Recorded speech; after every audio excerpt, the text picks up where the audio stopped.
Welcome to the Expansive CEO podcast. I'm your host, Hannah Chapman, founder of Expansive CEO and X Squared Wealth Planning. Buckle in as we explore how to create true prosperity and build a business and a life that expands beyond yourself and makes a dent in the universe.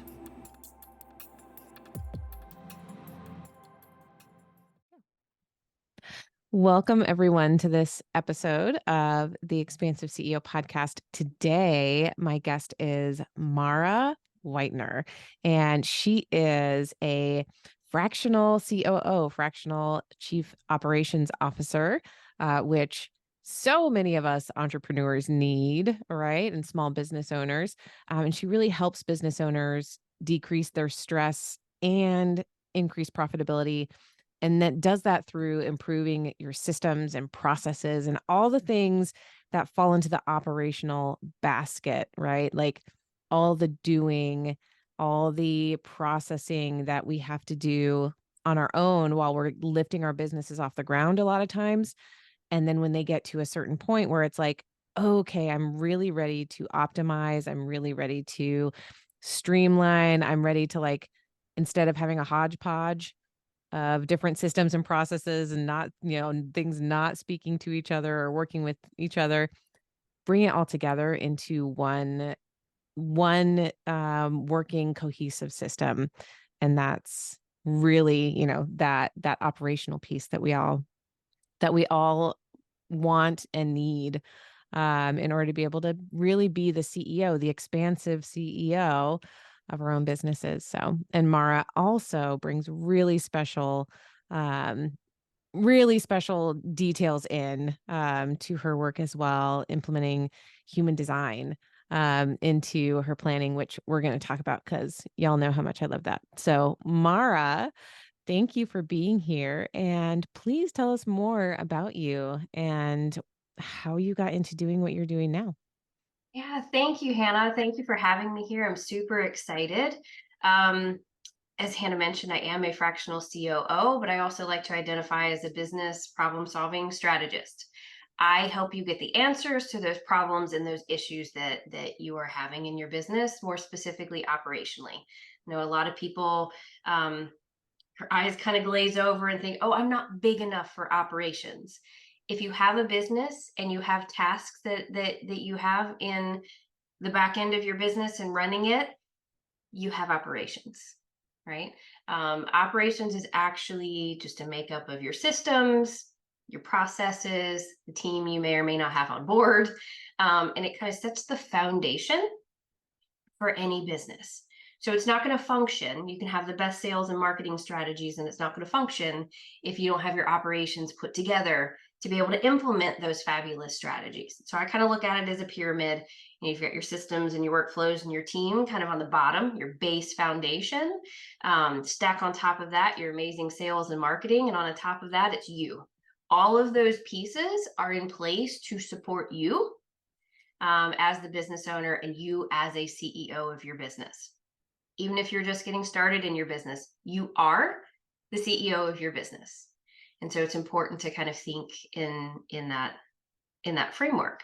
But all too often, operations is kind of like the redheaded stepchild of business. It's everyone focuses on the flashy marketing and the sales, and we're going to throw a system in place. We're going to figure this out as we go. And it's never really addressed until things are usually a little out of control and chaotic. And so what I help business owners do and super passionate about is find the right pieces, the right systems, the right workflows, the right team members to surround themselves with to really create that big overall vision that they had. We all start our business with some sort of vision. It's a lifestyle we want to create, a dollar amount that we want to hit, and that vision looks different for everyone. And that's kind of the beauty of being a business owner. But how do you get there, right? It's not just marketing sales, it's how you run things to get to this overall vision. But there's no one way to do business anymore. It's not the old school days where there's, if you don't do it this way, you're never going to be successful. But we keep fighting against this old school mentality that if you don't do it this way, it's not going to work. Yeah, it is. The only right way to do business is the right way for you. But how do you figure that out? So, no, a lot of us as entrepreneurs, we're like, great, that's awesome. It sounds wonderful. I love that. How do I figure it out? Right. Yeah. So, my blueprint process that I go through with entrepreneurs lets us take a look at everything. We're going to look at your team, your workflows, your systems, even your marketing and sales from an implementation point of view. And we're going to make sure you have surrounded yourselves with all of the right pieces. And that allows for you to honor your projector self or honor your generator self. Um, I use human design with all of my clients. It allows me to go deeper and further customize those aligned pieces to you and the vision that you want to create. So I actually go vision backwards. Um, I want you to paint me the vision, and then we're going to go backwards and we're going to see where you are. And we're going to create a customized action plan for you to implement yourself, to have my assistance and kind of hand holding and accountability, have my fractional COO services. If you want me to come in and implement that plan, or I also have system setup services and things like that. So I'm ultra passionate. I have over 20-year career in business, over 15 of those as an entrepreneur. And in my experience, it's if you don't surround yourself with the right pieces, you can start to question your vision. You can start to go, what am I doing this for? Because I'm slaving away. I'm working 16 hours a day, 18 hours a day. I don't get time with my family. I don't get time with my kids. I have lost time to do hobbies and I've lost my life. It's all dedicated to building this big business vision. And that's great. I still want it. Like there's still this passion and I still want it. But this is really, really frustrating. And so some people start to doubt the overall vision or their capability to make this thing happen. And especially as women, I feel we more so than men need to align ourselves with those right things, those right systems, the space, because we're everything to everyone. If we have this business vision, well, we get this to be the CEO and build this over here. But a lot of us we're wives, we're mothers, we're caregivers, we're everything to everybody else. And really surrounding ourselves with the right help and the right pieces is the only way to make that happen seamlessly and easily and let us enjoy the journey rather than beat our head against a wall. So that is why I'm very, very passionate about what I do. I don't think that anyone needs to go through their entrepreneurial journey and question themselves, hit roadblocks. There are answers and there are people that can help guide you to the right answers. You just have to be willing to get some help. So there's so much there, like 5 different things. Like we got to go this direction. So which we also talked about, like we could go on forever. So we're going to keep this into a like normal length interview. But again, I feel like, first of all, hilarious, coincidence is that I am also a multiple business owner, wife, a mother, dog mom, all of the things. And literally, like, as soon as we end this interview, I have to go pick up my kids to take them to dentist appointments, because it's my turn because my husband did it last time, right? And so we, even in, the space of a very supportive relationship, there's still so much, right? There's so much that has to be done, when you have all of these plates that are spinning. And what I was the thing that was, also coming up and popping up for me as you were talking was how valuable it is to be the visionary, because I put myself firmly in that seat as well. I consider myself a visionary entrepreneur. I work with visionary entrepreneurs. And when I am holding the hand of another visionary, I can be the balance for them, right? I can sit in the let's figure this out seat. But for me personally, for my business, I am the visionary in my business and in my home. And having support, I didn't know what it felt like to have someone look at a process and write SOPs for me until this year. And I was like, "Oh, wow, that's what that's like." Yep. I've just been flying by the seat of my pants. Not really, but like that's what it feels like. It When you don't have and when you don't know what that level of support feels like. And then when you get it and you have it and you're like, "Oh, I can just say, here's how I do it," and someone else is gonna write it all up and like follow the checklist every time. And I don't ever have to think about that again. It was transformational. exactly. The most common feedback I get, even after a first session or after a second session, is it is some version of the word freeing. And Mhm. they will phrase it in different ways. I mean, we can be halfway through our session and it's like this weight lifted off your shoulders that you don't have to be the only one to think through everything. You don't have to know all of the answers. It's okay, by the way, for you as a business owner not to know all of the answers. But having that second brain that's going to help you think through running your business to allow you the space to be the visionary, to be the dreamer, to be the creator. Honestly, at a certain point, if you don't have that other support, it's a bottleneck. It's Right. not going to allow you the time and space. And so, being willing to embrace that type of support, you're right. That feeling is just, it's transformational. There's just like all of the weight lifts. You're just like, yay. All of the motivation comes back. Mhm. Um, you can feel like you have some space, like you don't want to give up, that you're not questioning. You're like, okay, this is great. Think about what I can do with all of this time. Think about what I can do with all of this space and this capacity. Um, you know, even for myself, I have someone that's another brain for me, and this is what I do for a living. But even having someone, do this for me and be my other brain and think about it is freeing even for me. Mm. It's huge.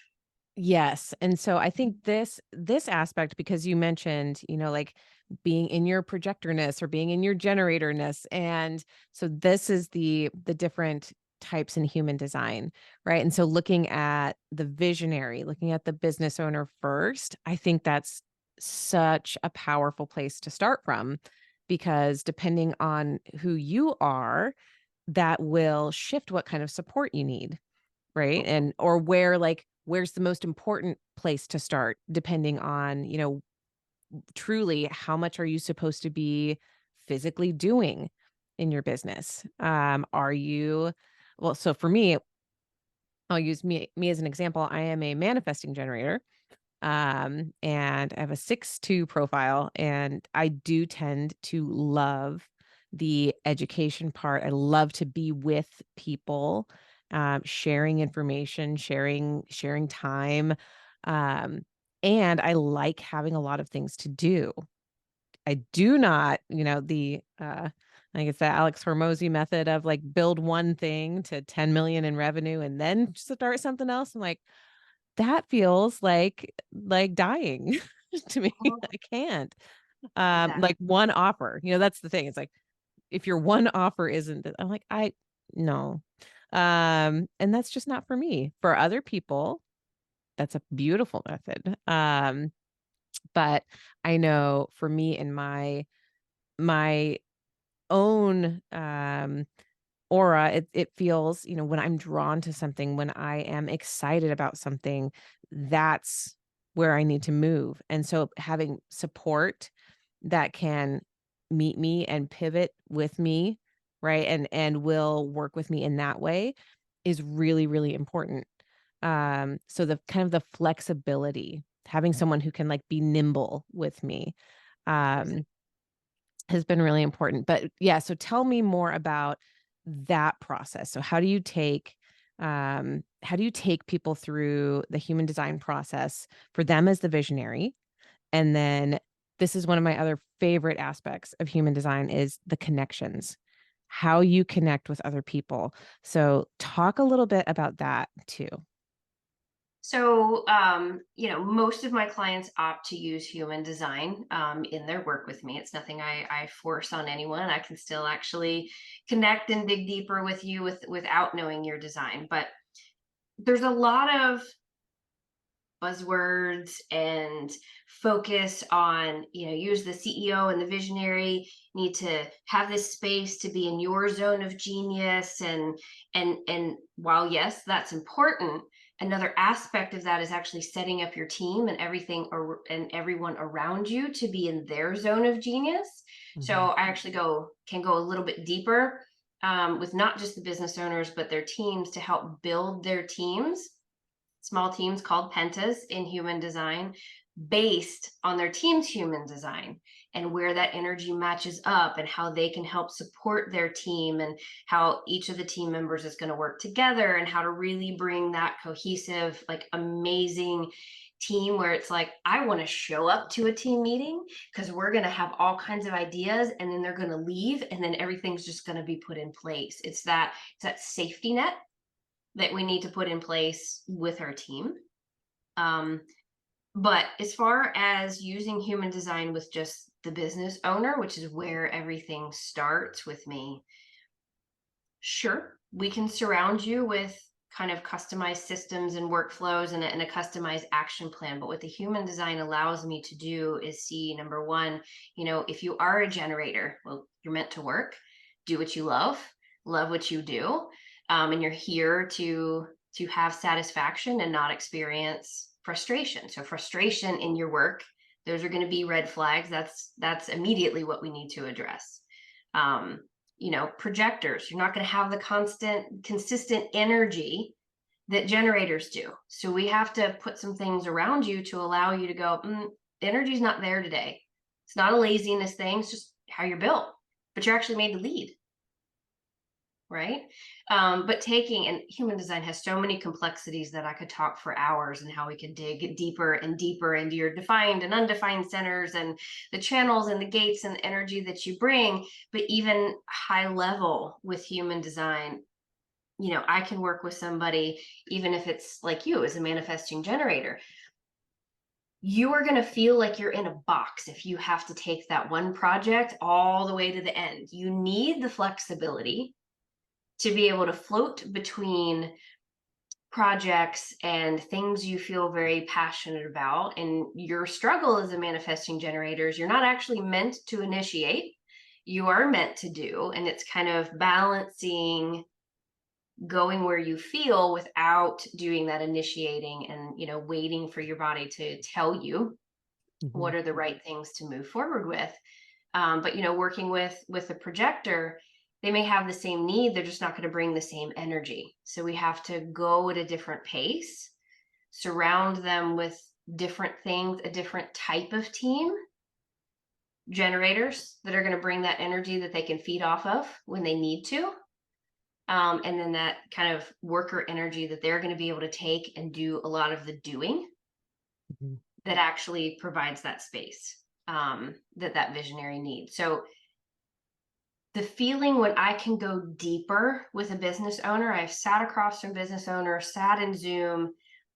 We are very surface level on their human design to start out with.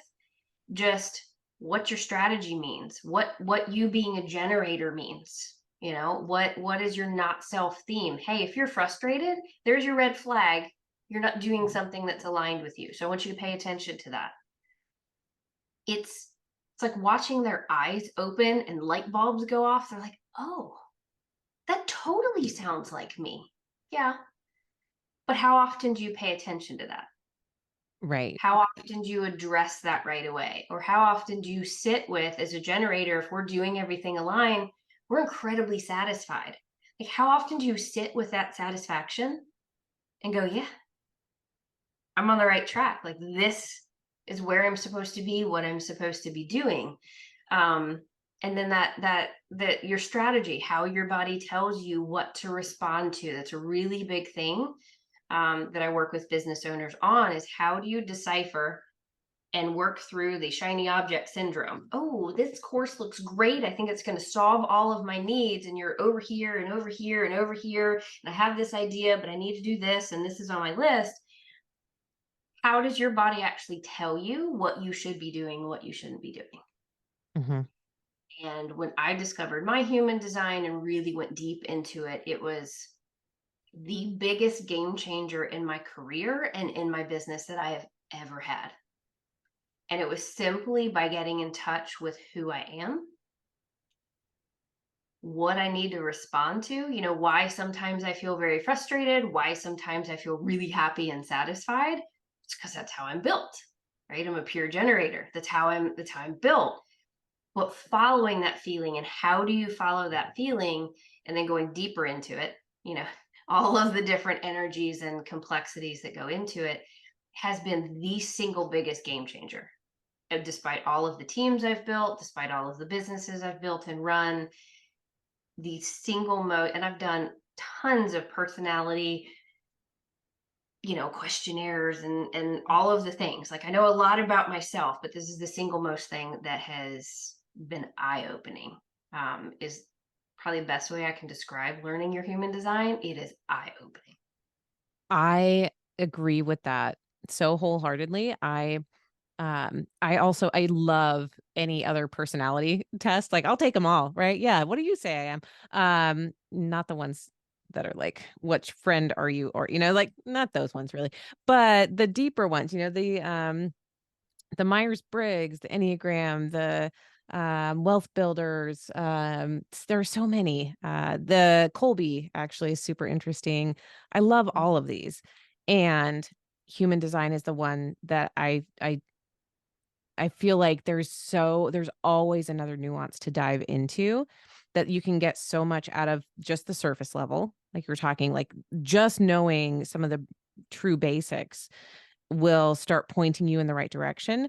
And then there's just layer upon layer. You can go as deep as you can possibly imagine, right? Or you can be happy with, okay, like for me, same. My themes are satisfaction and frustration. And knowing that for me was a game changer too. When frustration arises, that's an immediate slowdown. Like, don't let that fester. Immediately stop and take note. Why am I feeling frustrated? What's coming up? What's kind of like bringing this around? And I think it would be really valuable if we share just for each type. Like, I think that's a perfect one. Even if you are new to human design, or if you go and check your human design chart, I'll put some resources actually in the show notes for this one, so people can go pull their chart as well in case they haven't ever done that before. But projectors, I think projectors are so fascinating. Um, I also do, with any client that wants to do human design with me, I'll pull their chart and we'll do that within the financial planning process as well. And I want to say, in all of the charts that I have pulled, it's somewhere around like 45% or so are projectors, Mhm. which is high. Like, it's interesting because they're only technically around 20% of the population, I think, is what I've read. And so it's like, I do tend to draw projectors to me, I guess, so that they feel there's like a safety in, maybe I know how to invite them, right? Give them the invitation to then speak and share. But with projectors, it's their themes are success or bitterness, right? So when are you like, and that you're like, ooh, I'm not bitter. I don't want to be bitter, right? No. Tell us more about that. What does that mean for a projector?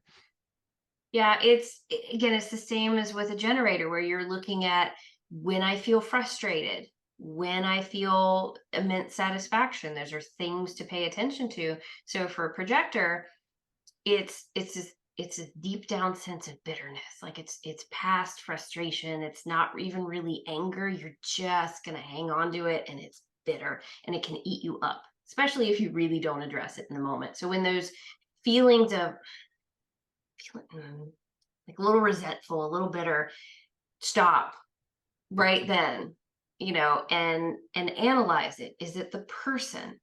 Is it the situation? Is it what I'm trying to pursue? You know, and find out what it is about that isn't aligned for you, Mhm. right? Um, and again, success. similar to satisfaction, but it's a slightly different feeling. When you are doing what you're supposed to be doing and you're very aligned with how you're living and how you're working, you're going to have this extreme sense of success. Like, I did it, I made Mhm. it, I accomplished it, I've done it. And that's the feeling that you want, right? So, learning to live and work in alignment with your design means you're rarely going to be bitter. And most often, you're going to have this feeling of success. But the difference with projectors is you don't have consistent energy like a generator does. So you actually have to surround yourself with space and the right structure to allow for space for you to roll with those energetics that are not consistent. Some people that aren't familiar can label that as lazy, or they're just not dedicated. I have seen Inconsistent. Yeah. Exactly, but I've seen so many projectors work like they're generators. It causes very serious health conditions. Mhm. A recent person that I ran across and worked with, I think 5 biopsies in the last year and a heart attack scare, just by not knowing how to work within their design.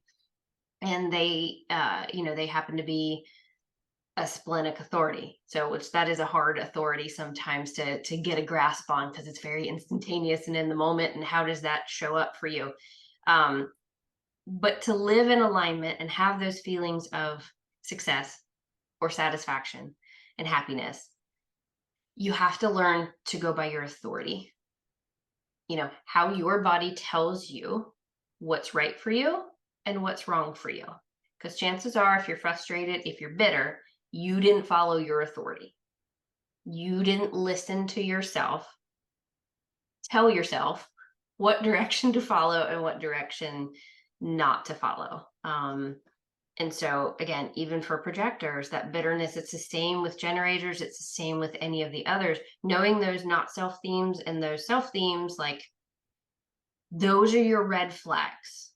And that's usually a really key component for business owners to understand. Identify your red flags and stop right then. So manifesting generators and generators both have the same, frustration and satisfaction, as the theme and not theme. So and that we are roughly 70% of the population, right? So we're a big chunk. I think I read that manifesting generators are about 34% ish. So it's kind of half and half almost, between the two of us. So Mara said she's a pure generator. I'm a pure manifesting generator. Mhm. And so the other thing we can know also is that, roughly 70% of the people that are out there in the world are similar in that way, right? That frustration is going to be a not self theme, and satisfaction is going to be like you are in the flow, right? When you're feeling really satisfied. I think that's really helpful to know. The other two, so projectors are about 20% of the population. And then we have manifestors at about 9% of the population and reflectors at 1%. So tell us a little bit about manifestors. They are very, very interesting. Oh, I love manifestors. And again, they're a very small part of the population. But manifestors are actually here to inform. They're here to initiate. They're here to have the ideas and then call in the generators and the projectors that need to take these projects, the projectors to lead, the generators to do. Right. So they're actually here to, they generate the ideas, they have all of the things. They're not meant to do. And so, again, like with projectors, there's a lot of manifestors that work as generators. They're not meant to do. They're not going to have consistent energy, just like projectors. And actually, 9 to 5 working environments for manifestors are really, really tough. If you find out that you're a manifestor, you're probably not going to be able to function very well within that constraint. Again, there's energy that's not consistent, and you need to learn to kind of flow with that one. And again, as generators, we have to wait to respond to the right things, right? So they're going to have these ideas, and we're going to run across ideas. if we wait to respond to the right ones, the manifestors are going to kind of pull us in to those right things. So they're very great as leaders, thought leaders, kind of developing overall visions, and then pulling in those right people. And for them, their themes are anger Mhm. and peace. And so I think that's so interesting. My husband is actually a manifester. He's an emotional manifester. And it's very, very interesting design. I think that about everyone pretty much. See any chart I see, I'm like, oh, this is fascinating. Exactly. But because, manifestors are such a small part of the population, it really is interesting. Like there aren't very many. And my husband happens to be here with me all the time. And so I get to, know him deeply and understand that. And the anger piece is so interesting, the anger versus the peace. And so I have an open emotional center, an open solar plexus. He has a defined solar plexus. I actually feel a lot of the emotions, right? So it like passes through me like a sieve when the emotions in my house are there are 5 of us that live here and 2 dogs, right? So there's lots of emotions happening and I Yeah. will receive and feel all of that. But I can really feel when there's, the anger versus the peace. I can feel that very strongly, within my own body, and it's so interesting. And when we say anger, it's not like anger management issues, really. Like that's not it's so interesting with these, the not self themes. It doesn't mean, they're running around like blowing up at people all the time. Like that's not the anger necessarily. A lot of it's more like that internal like, oh, I feel that fire of anger inside. Tell us more about that. How might Yeah. someone experience that if they're a manifester? Yeah, no, it's a really good explanation. It's again, it's not running around trying to beat up people and just walking around like one big ball of anger. I mean, if you are really not in alignment, like if a lot of things are just making you angry and you're walking around angry all of the time, that's probably red flag number one that maybe we need to reassess who you're around and what you're doing. Um, but I'm the same way. I have an open um, or undefined solar plexus, and so I can also kind of pick up. And anger is a strong one that we can pick up, and it's that deep seated like it can borderline on bitterness. Bitterness is just a slightly different feeling and harder sometimes for me to pick up. But there's this. It comes across more in words. Anger comes across more in that feeling, and it's this deep seated like you just feel like this inside, right? It's just I'm so angry and I'm so I don't know what to do about it. That is really your sign you need to stop and assess the situation and the people you're around and what is going on and what is that trigger that Mhm. is not aligned for you. But if you can sit back with that feeling of just general peace inside. Again, that's also one that's very, very internal. It's just and I've had manifestors describe it as like this, almost like internal. Your body just like relaxes, and I can just sit back, like I'm, I'm just like everything's great, like Mhm. all is well right now with the world, type of feeling. Yeah. Um, I picture like placid waters yes. too, just like glassy, calm. Like I feel calm inside, right? That's the other Mhm. that comes to me versus the raging, boiling, right? Like, nope, we're just nice and calm. Um, yeah. And then reflectors. I want to make sure we get to all of them and then talk about how these all connect. How do we connect to each other? So Yes. reflectors are only 1% of the population. So there are very few. I have had the privilege of knowing a couple. They're so beautiful. It's so interesting. Um, and their themes are disappointment in the not self and surprise, right? In the self. So tell us more about that one. That's fun. Yeah, again, and I haven't had the privilege to personally know a reflector because they are so rare. So I definitely want to have some of those cross my universe. But I do think, especially with all of their open centers, um, they can be very much a reflection. Again, reflector is the name. They can be very much a reflection of what you're feeling, what you're thinking. They absorb the energy from everyone that they're around. It can be tough to be a reflector because if you don't know that you're doing that, Mm. that can carry you into a lot of you're not self. You're going to be disappointed in people. You're going to be disappointed in situations like, well, that didn't turn out like I wanted it to, or that person really let me down. Like I really thought something different, you know. Um, and it's because reflectors, it's like this power in their undefined centers to kind of amplify the energy around them that can actually be a very beautiful, um, eye-opening, like wisdom that they can bring to the table. So if they are able to channel that energy and not absorb it, so they don't live in unalignment. But if they're able to live in alignment, channel it, know what they're absorbing, they kind of reflect that back at the rest of the group.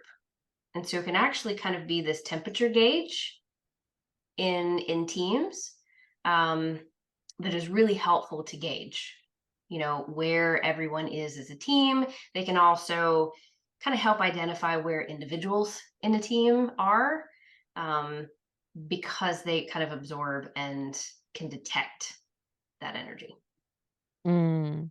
Beautiful. So those are our types. And what you were saying before about then taking that, so taking that information about the business owner, what are you? What are your strengths? You know, um the other thing that I wanted to say about that is, being in your zone of genius and having everyone else in their zone of genius as well. I mean, I talk about this a ton myself. Like that's where your expansion really lies, right? That's where you can expand with more ease, with more grace, with more play, with more fun, with more flow, is when you are in that zone of genius.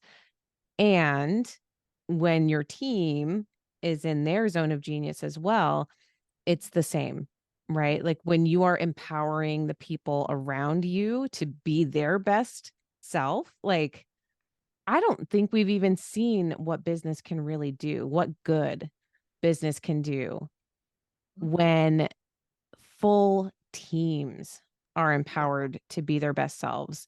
What do you see in this area? What do you see is like possible in this area for business owners and their teams? Oh my god, the sky is the limit. Again, there's a lot of focus on putting us in our zone of genius and surrounding ourselves with the right things. And for those that have done it and experienced the magic that happens when you do it, you're like, oh, here's the growth, here's the creative space, my vision's happening. Okay, think about that times two, five, 10, however many people are on your team. If everyone is sitting in that amazing space, their zone of genius is valued, you trust them, you go to them, they they do their thing like it's magical. They come out with this great thing and contribute it to the team, and you're just like, huh. It's like it's even more amazing than what happens when you put just the owner and just the visionary in their zone of genius. And so I'm actually doing a lot of work with folks. There's a huge shift in business right now. People don't want to be a number. Yeah. And actually, money's great. But honestly, if they're valued and they know that they are supported by the team that they are a part of, money doesn't become the major component. They want to belong, they want to feel a part of something, right? Because you are bringing these people along to help support you in your vision. And I see all too often, and it's very easy to get into as you grow, You start switching into that corporate mind. I got to think about the bottom line. I can't pay this person this much. Well, how did you feel when you were on the other side of that shoe? Did you feel valued? Mhm. Did you feel a part of something? We're repeating the same things that people don't want to be a part of anymore. So, in fact, for my team, I have a team of integrators, but I bring them all on with their human design. We go over them. I know what their designs are. I know what energy they bring. I know where their strengths are. And while I have packages, I can actually custom match clients to integrators and OBMs to set up their systems and continue the work that we've started. I actually let them go with their zone of genius and their flow, and the results are absolutely amazing. I don't have to micromanage. I don't have to go, oh, you're doing your like this is how you need to do it. This is how. No, my job's easy. I do my thing, they do their thing. I can go on vacation, things are covered. You see these people, they're throwing up pictures, working from the beach. I'm somewhere traveling around the world, living life, loving life, work 10 hours a week, make millions. Okay, there's probably partly bullshit behind that, but if they're putting that out there. However, there are people genuinely doing that, and the way they do that is they have the right team, it's the right people in the right places. It's like this big giant safety net that you can live and enjoy the life that you want to enjoy, that everybody wants to enjoy, and your business is still running itself. Mhm. It is such a freeing, amazing thing. It's hard to describe. People are like, I want that. I'm like, okay, well, this is what it requires to do that. I always try to remind business owners, always think back to, we've all worked for someone else. We've all had frustrations working for someone else. What did you not want to have happen? And what did you wish you wanted to have happen? And then put that into your own business, Mm. right? Treat people like people. That ethos, it really is. It's such a big shift, and it's fascinating to watch, truly, from the entrepreneur side. Um, I hear two stories, right? So there's the story that nobody wants to work anymore, which is utterly untrue. There is no truth to that. Every person wants to contribute in some way.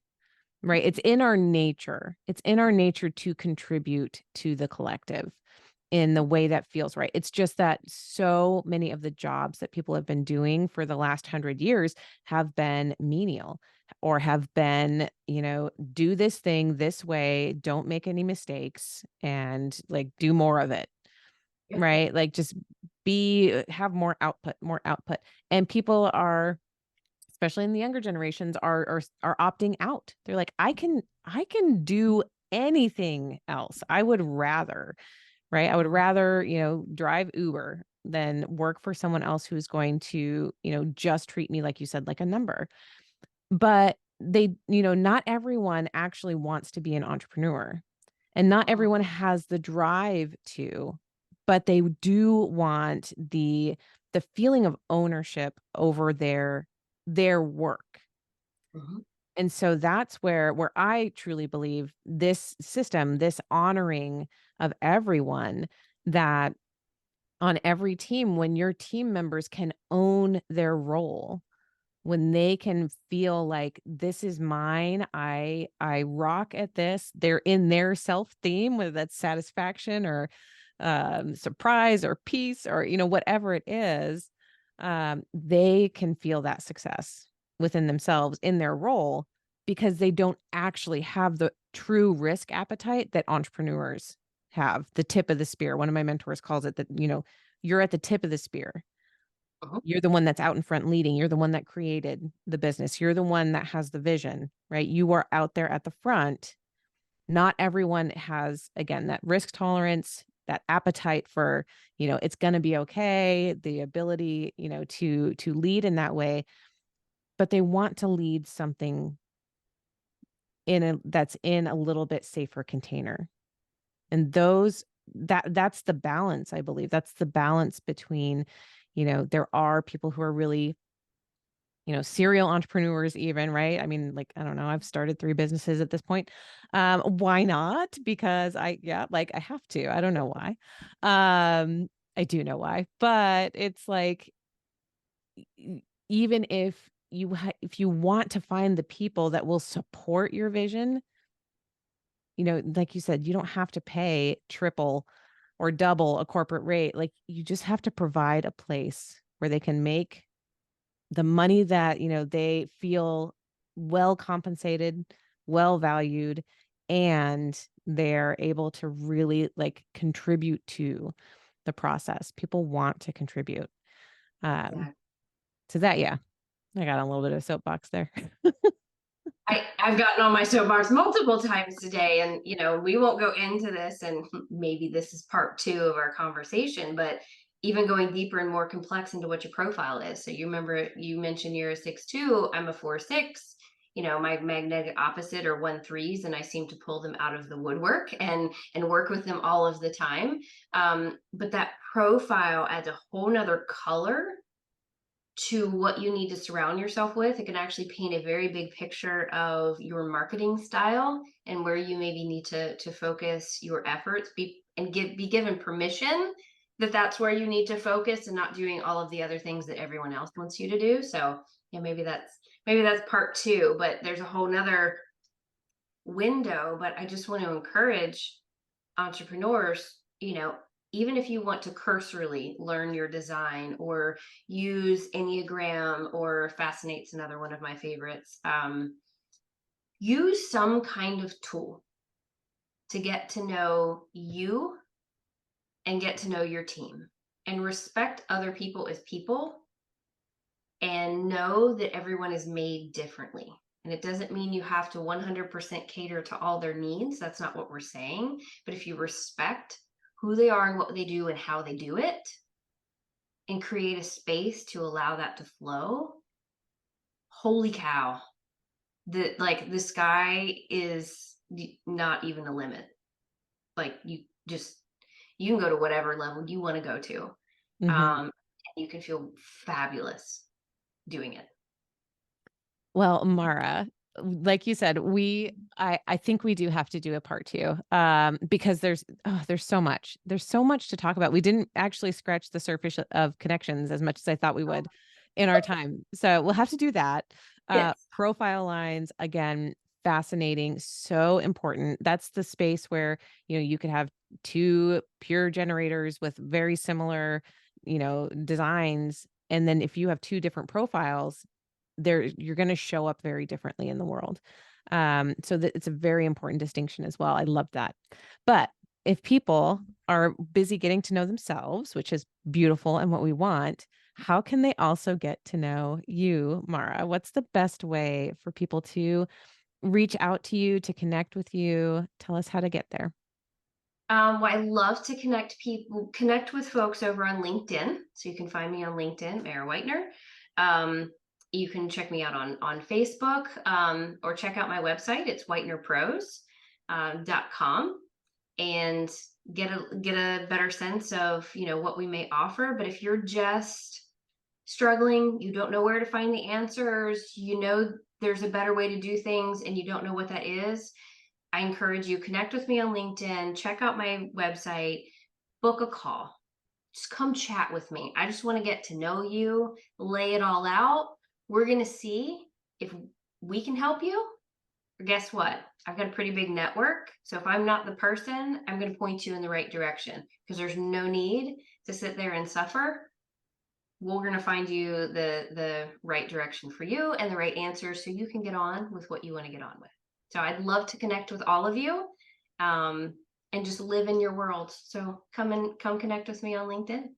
Love that. And did you try and just pronounce your name as Mara? It is. Yes. Mara. Okay. I said Mara like 40 times. So Mara, which I can remember because it's like Hannah instead of Hannah, right? Exactly. Yes. Got the long A in the front there. So, Mara Whitener, thank you so much for being here today. It was an absolute joy to talk with you, and I can't wait for the next time. We'll put it on the calendar. Definitely. Well, thank you for having me. I appreciate it. Bye, everyone. See you next time. That's it for this episode. Thanks for listening, and be sure to like and subscribe.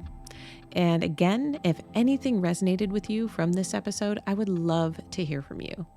Email me at Hannah, HANNAH, at expansiveceo.com and tell me about it. And if you're ready for your greatest expansion, you can find ways to work with me at expansiveceo.com and at x2wealthplanning.com. That's X, the numeral 2, wealthplanning.com.